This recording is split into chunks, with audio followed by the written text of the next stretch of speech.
અને ગાયો ખાલી દૂધ માટે હોય છે આવો એમ હોય તો કાઢી નાખજો. ગાયોના જો રૂપ જોવા હોય તો હરિલાખાનો કૂવો કઠવાડા આવવું પડે. અહીંયા ગુજરાતભરમાંથી સૌથી રૂપાળી ગાયો આવેલી છે.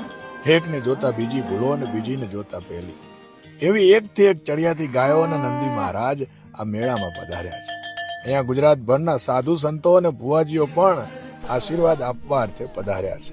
મેળાના મુખ્ય આકર્ષણમાં અહીંયા આવેલ વિવિધ સ્ટોલોનો પણ સમાવેશ થાય છે કે જ્યાં ગાયોના છાણ મૂત્રમાંથી બનેલી અવનવી વસ્તુઓ તથા ગાયો માટેના શણગાર અને માલધારીઓની શાન લાકડીઓ મળી રહેશે.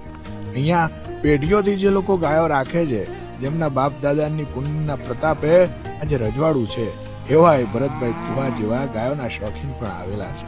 બાકી આયોજનની વાત કરીએ તો લાખોના ખર્ચે ભવ્ય ડોમ બાંધવામાં આવ્યા છે, જેમાં ગાયો અને ગોવાળ અને મુલાકાતીઓને ગરમી ન લાગે એનું ધ્યાન રખાયું છે.